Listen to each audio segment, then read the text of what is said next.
Hey guys, Mike Locke here. Thanks so much for tuning into this video blog. I want to talk about pushing through procrastination and this thing called the Project Plateau. Now, I recently read this book. Actually, I got this book about 3 months ago, but I've been reading through it here and there, and it's called Making Ideas Happen. And it's from a guy named Scott Belsky. Now, you can do a search on this book called Making Ideas Happen, and you'll find this. It's a red cover. It looks like that.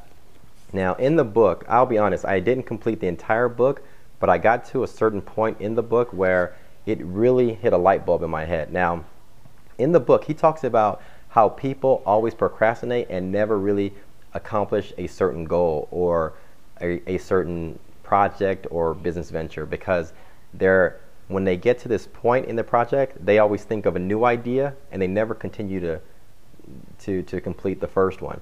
And he calls it the Project Plateau. It's basically when you think of an idea, you might tell your friend, your mom, your girlfriend, your boyfriend, your dad, your brother, sister, you tell them, they'll give you thumbs up, oh, that's a great idea. And then, you're really excited. You might tell people when you're out at dinner and everyone's giving you high fives, that's a great idea, go with it. About 2 to 4 weeks into that project, you hit what's called a Project Plateau. So when you first think of the idea, you're at a high, about right here. About a few weeks in, you're at a very low point where there's really no one there to actually push you along or give you any rewards to accomplish that goal. It's just a hard goal. It might be finishing school. It might be launching your first website portfolio. It might be completing a website project that you're working on. Whatever it is, you get to this point to where it's called the Project Plateau. And he talks about that, and he says serial procrastinators, what they do when they get to this Project Plateau point, they think of a new idea.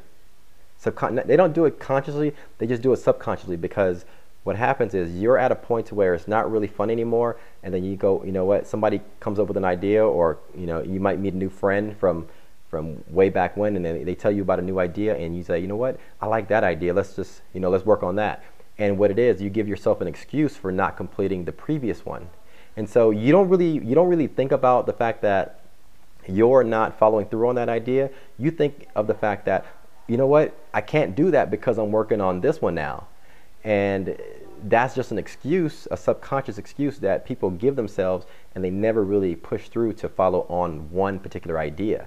So this happens when I read that, I looked back in my life the past 5 years, and I was like, wow, that's basically me. I start a new idea, and then a new one comes up. Then that idea is there, and then a new idea comes up, and then you never really push through and complete those ideas that you actually talked about. So so he talks about the fact is that stop coming up with new ideas. When you work on one, when someone comes at you with a new idea, ignore it, tell them you can't work on it, and just finish that one project. For me, I have a lot of business partners, a lot of people who are entrepreneurs, and they always approach me with new ideas, want me to help them with their project, with their application. And you know what? Over the 6 months since I've read this book, or the 4 months, I've been telling people, you know what, guys, I can't do it. I'm focused. I'm working on this one project, and that's really helped me. So I think you should take that same approach. If you have time throughout the holiday season, go and pick this book up. It'd be a great read, and it's something that you can definitely use in the new year, because I know a lot of people are putting new goals, setting new goals, and want to reach them. And with the new year, we always have, it always feels like we have a fresh start. So I think this would be very helpful for anyone to kind of think about the Project Plateau. Think about, are you currently in the Project Plateau right now with a project? Don't quit, just keep pushing through it and push everything aside, and don't come up with new ideas. Just stick with that one and complete it. And once you complete one project thing, you'll start to know and consciously know how to get through each project going forward. So that's what I've done, and I just wanted to pass that along to you. Hopefully this tips help, and you can use this in your day-to-day lives. All right, take care, and we'll talk soon. Bye.